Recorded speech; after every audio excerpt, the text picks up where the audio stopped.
And we're live on YouTube, Facebook, and Twitter all at the same time. This is simply amazing. Adam Davis, how are you?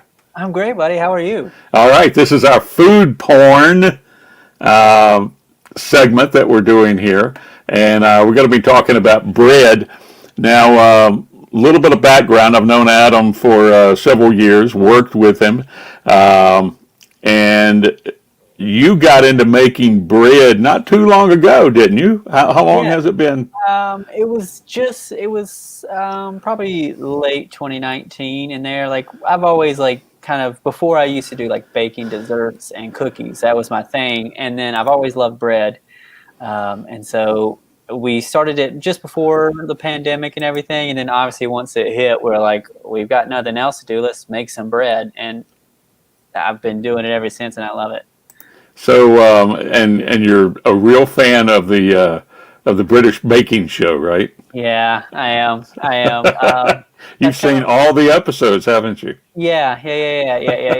I can't deny. Like now, I want to go back and watch them now that I actually know more than when I first watched them. Because like I was never into, first off, like the baking competitions and the like, especially Food Network. They have all those cooking competition shows and baking competitions. I just like to watch where they showed you how to cook and bake. And then I started watching that, and I went for, I don't know, probably about 2017, I kind of cut back on bread and potatoes because I wanted to change my diet, kind of change my lifestyle a little bit. And once I kind of hit my goal, lost some weight, I was like, I want bread again. And so I just started eating bread and just found breads I love. Like I've never tried focaccia before. That's my favorite bread now. And like any bread I can have, I'll try it at least once.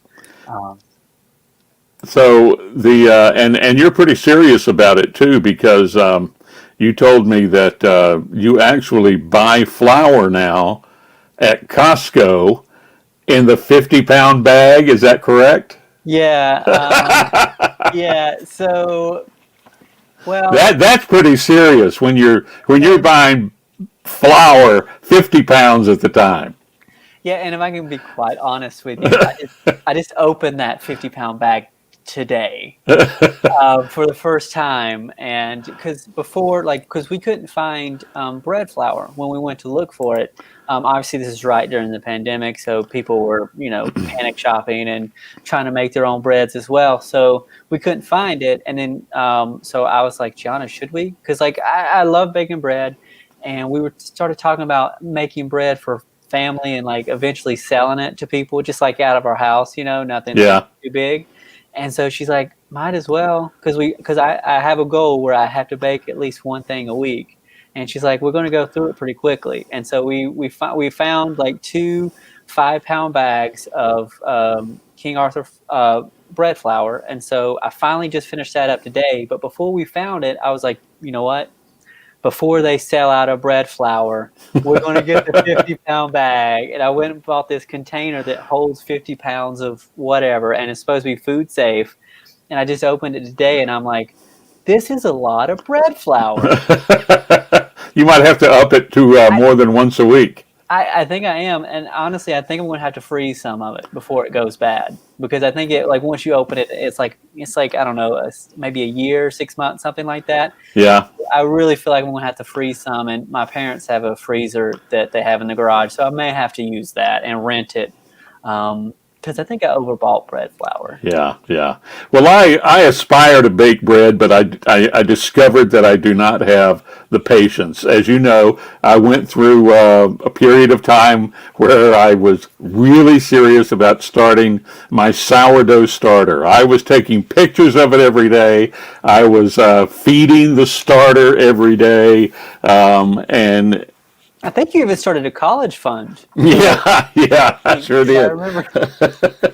And eventually, I tried to make some bread from it after. I mean, you get the starter. You have to work on it for like weeks, maybe a month or so before the starter. And I was trying to do it with the natural yeast, and didn't add yeast to it, just the yeast in the air and everything, the way you're supposed to. And I actually baked a couple of loaves of sourdough bread, and I think I chipped a tooth on one of them. It was pretty hard, and I lost interest pretty quick after that. And I threw the starter. I kept the starter in the fridge for a while because I thought, I'll come back to it here. I'll come back.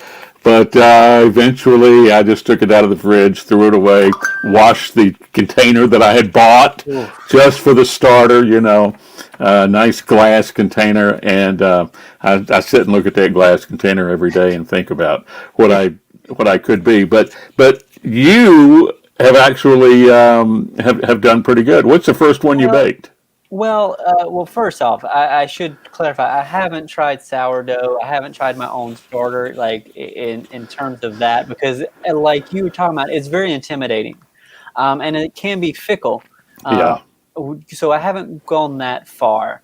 But like the first thing that I really baked was biscuits. My parents finally, like once I was like older, and this was, probably I was like 20 something. I finally like actually started paying attention, and they showed me how to make biscuits and homemade biscuits. And like I took to that pretty quickly because they would keep telling me like, it took us years to figure this out. So don't stress if they don't turn out right, if they spread out, or they're hard and thin or whatever. Yeah. But I actually took to it pretty quickly. And I think that kind of got things going. I still just kind of baked biscuits, and that's it, because like I figured that out. I could kind of do that, or at least get something that's edible. And then Gianna and I like started talking about baking bread, and you know how you and I both share a love of Asiago. Oh, Asiago cheese bread from Yeah, Panera is yeah, the absolute best bread that there is. Yeah, yeah. yeah. And so that kind of is what got me In fact, started. I turned you on to You did, Asiago cheese you bread did. from Panera. You Yeah, did. You sure did. And so that's kind of what got me wanting to make bread, because like I could, it was hard to find Asiago bread around unless you went to Panera. And so I was like, one weekend, Gianna and I were talking, and we're like, we're going to make some Asiago bread. And so we did, I think it was like one of the tasty ones or whatever, but just basically mix it up, got Asiago, put it in a Dutch oven, and let it go. And it was great. It was delicious. And so that kind of got us started, and then later on we did like that, which I think you have a picture of it, the jalapeno yeah. cheddar, like Dutch oven bread, and Let it's me bring up the Asiago cheese bread here, and I, because this is it right here, isn't it? I don't know if I have a picture of the Asiago one, but I think the one you're going to bring up is Gruyere. All right, hang on. Here we go. Ooh, yeah, that is actually Gruyere. Really, I thought it Yeah, was Asiago. It looks just like the it Asiago does. cheese bread. This is a crusty Gruyere stuffed loaf, and so essentially you just roll the dough out, and you just dump just handfuls of Gruyere in there, and I also put some mozzarella in there, and you just roll it up, and then you slice it, and then you turn them on their sides like little cheese rolls essentially, and bake them, and that's what they turn out. They are huge, and they were so delicious. All right, so you don't have any I don't think I Asiago have cheese the bread. Asiago one. No, you can All right. see Well, let's take a look at this one then. What is that? this is a Swedish cardamom bread, and I made it for a friend, and it doesn't look the prettiest. Because this is probably this. I think this was the first time I ever tried braiding bread, and never having long hair. Well, except when I was a kid, like I never braided anything. So this was my first time trying to braid bread, and as you can see, it wasn't the prettiest, but it was definitely a learning experience, and I feel like I've gotten a little bit better at braiding.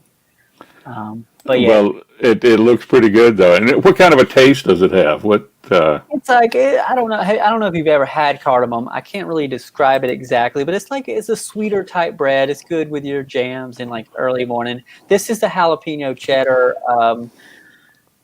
bread that I was talking about earlier that we made in the Dutch oven. I think this is also from Tasty, and this is probably one of my favorite breads as well. Just because like I think you have maybe I don't know if I put the shot of it in here, but like the opening, like there's cheese just stuck Yeah, inside yep, of you it. did. This right here, I think, is the. Yeah, so Is that this it? yeah, and so cheese and jalapenos just stuffed in there, and that makes a great sandwich. Wow. Do you use pickled or fresh jalapenos? Fresh. Okay. Fresh. I think one of the focaccias in here, like I actually used jalapenos from our garden. Um, I don't know if I put that picture from yeah, but here is focaccia. This is my favorite bread. All right. Um, Why is this one your favorite? I just love making a sandwich out of it. I love kind of, I don't know if you can see that layer of oil, the olive oil on the bottom there, but you can like take olive Yes, I oil. can. Yeah, right Yeah. at the bottom there. Yep. And you essentially, there's several recipes you can go by, but this one is like a 12-hour, well, pretty much 24-hour process because you let it sit in the fridge overnight and it just sits in this olive oil overnight. And so, like, The raw dough. yeah, yeah. So, like, after, because I think you and I have talked about this where you kind of mix the dough up and you have to kind of like roll it out and then you fold it like a business letter and then you let it sit for 30 minutes. Yeah. Then you stretch it back out, fold it like a business letter, let it set another 30 minutes, stretch it back out, fold it like a business letter, and then you put it in your pan that you're going to bake it in the next day. Make sure there's olive oil in there, and then you just let it set overnight.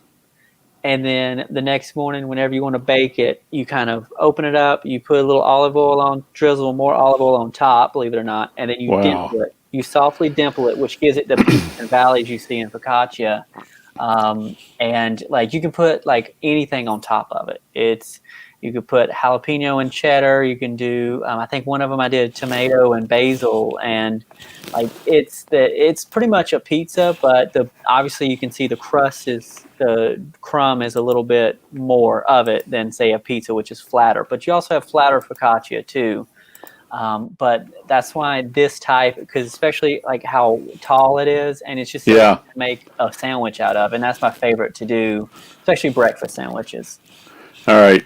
Now this one you just sent today. No, that this Oh, you didn't? no, Okay. these right here is my first attempt at ciabatta bread.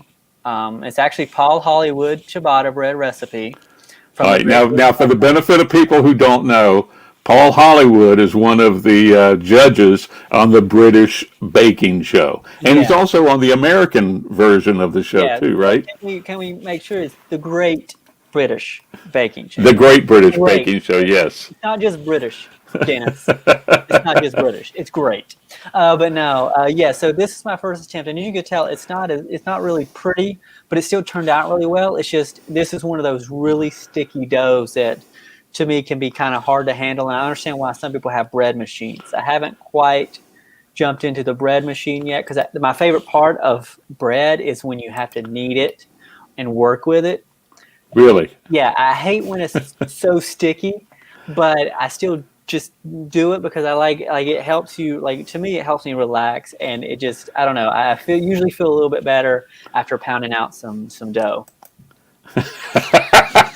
Okay. We You can take that a lot of different ways. Well, once it rises, you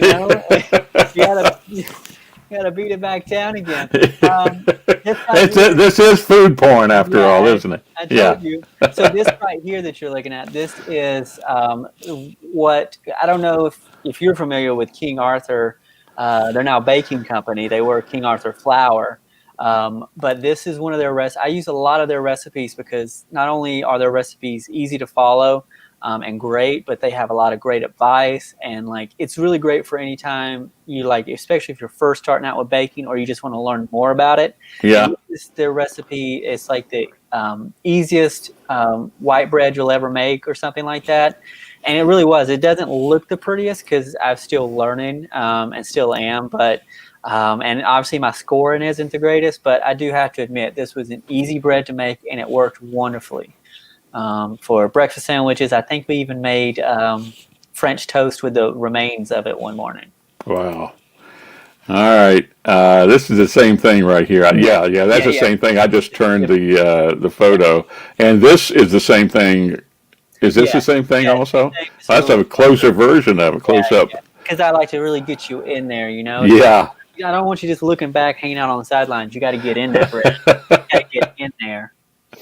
Now you make these dimples, these Yeah, with a slash marks in there. yeah, with a knife, and like knife probably wasn't sharp enough, and I don't know that I went deep enough. But again, that's something else that you just kind of have to start, figuring out, learning, and like one day I'll get there. But yeah, this was, I think, several months ago. I think this was like right in the midst of the pandemic. Now, making the slash marks, is that necessary for the bread, or is it just for the Bread, looks? for some bread, yeah. For some bread, it is necessary. I can't. I wish I could tell you exactly because I know I've read some stuff where like I think sometimes it can help with like the texture or even the rise. Yeah. But yeah, there is a method to that madness.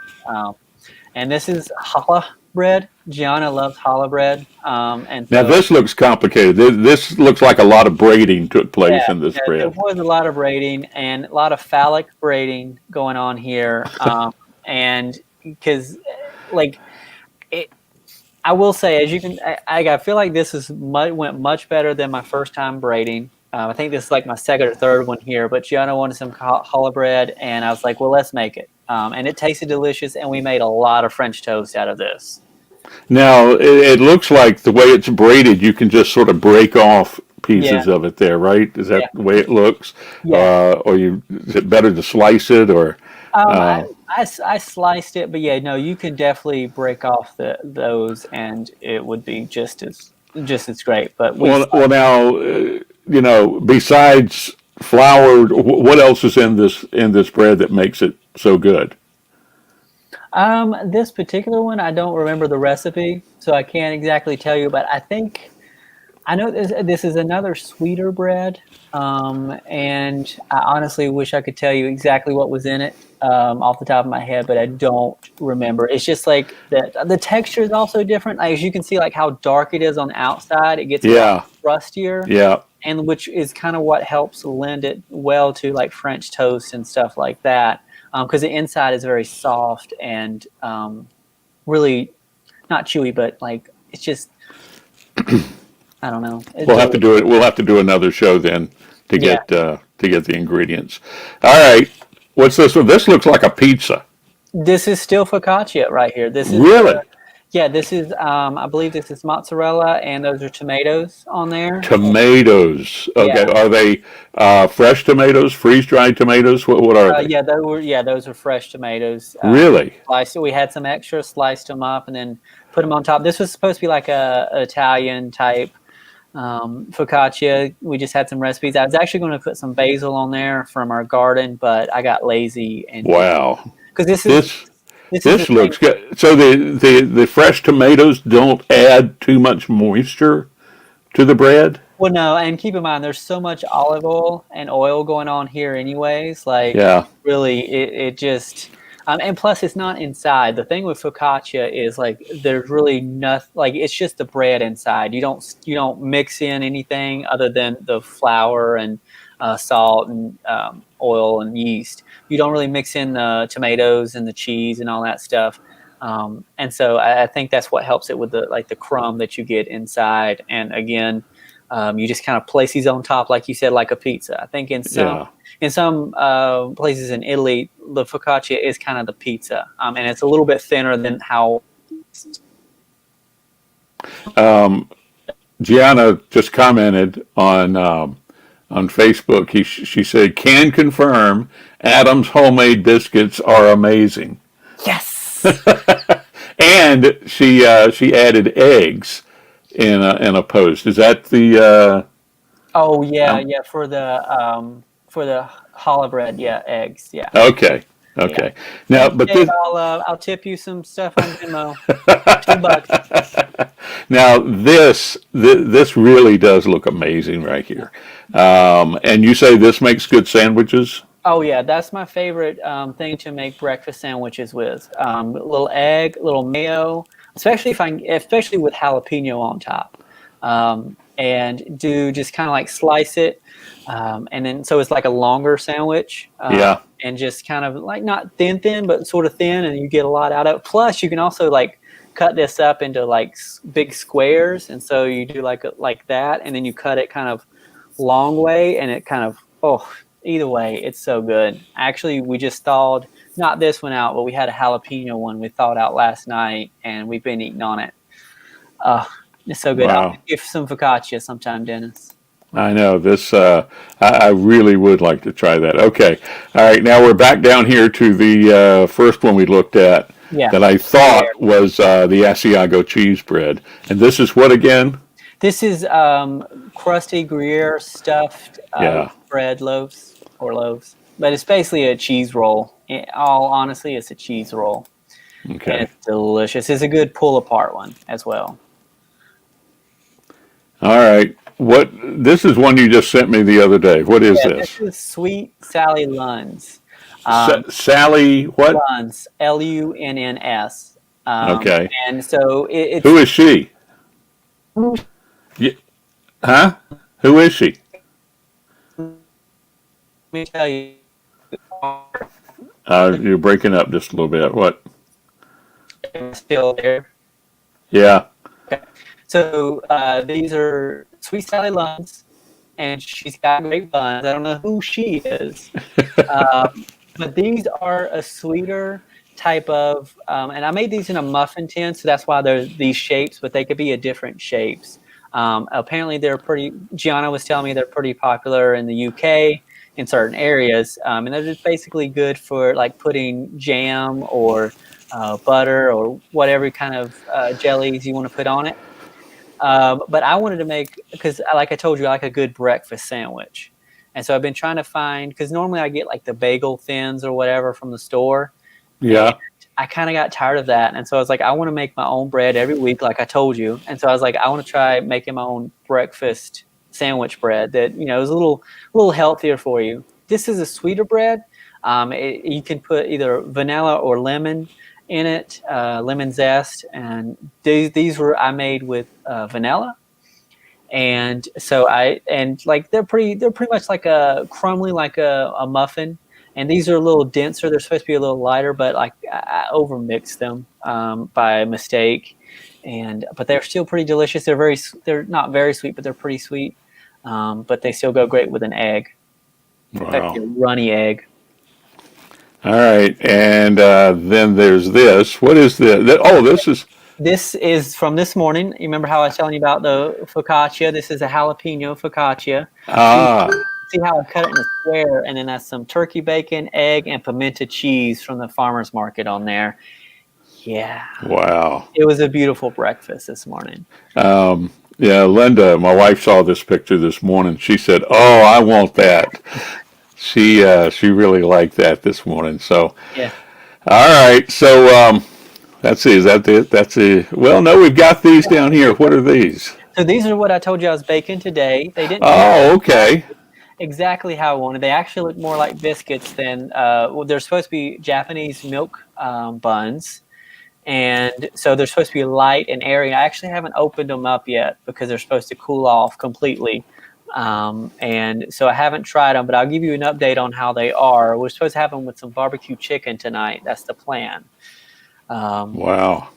And so these started these this morning. And now, what's in these? What? So this was made this morning. So you start out with a starter that is basically milk, water, and flour, just a little bit of bread flour, like 2 tablespoons or something like that. And you kind of warm that up until it thickens, and then you let it set and cool to room temperature, and then you mix it in with more bread flour, an egg, a little bit more milk, and then some powdered milk, which is my first time using powdered milk, which is interesting. Why do you use powdered milk and not fresh milk? I did use fresh milk as well, and so I think in some recipes it helps with the moisture, content for certain. But again, I just started using bread, the powdered milk. So I'm still trying to learn like why and when. There are some recipes where they allow you to substitute actual um, milk for milk powder or powdered milk. Yeah. But like, I don't know. It's something interesting. I'm going to wait and see how these taste and see, what the difference is. But these are supposed to be light and airy and fluffy. And so once I get these down and figured out how to make them properly, I want to start putting stuff in them, like meats and cheeses. Adam, you got me hungry this afternoon. So, Yeah. so what's the next bread you're going to do? I don't know. That is a good question. I do think it's time to make more focaccia. Yeah, We've been always time. Yeah, and because I haven't made any in a while, I tried another recipe that's different than the focaccias you saw here earlier, and it was a little drier and crummier, so like kind of fell apart, and so it wasn't as good. So I think I'm gonna go back to the other one, and I think that's what I'm gonna try to do this week. And maybe since we got some jalapenos coming out there, put some jalapenos on top. Maybe All make right. a special delivery to the Elliott household. Yeah, yeah. I definitely want to try some of that. I would if there wasn't that whole restraining order. Yeah, yeah. I know this whole pandemic thing going on. So Oh, that too, but yeah. All right. Well, Adam, this has been informative. It's been fun. We'll have to do this again. hey, I'm Um, happy to. Once I learn more, I'll happy to come on and talk as much bread as you want. you might have to get your own website or something to promote your bread making skills here because you really do have some skills in making bread. I got to Well, tell you. well, thank you. Well, thank you. I appreciate you saying that, and I just love making bread. It's been fun, especially the past couple months. It's been a good tension easer, and I just like I like bread. Damn it. All right, Adam, this has been Yeah. fun. Thanks a lot. Have yourself a good weekend. Okay. Hey, you too, buddy. Good talking to you. All right, we'll talk to you later. Thanks a lot for joining us today on the Papa Dennis Show. Adam Davis, our guest, and I promise you we'll have him back again for another edition of Food Porn. Thanks for being here.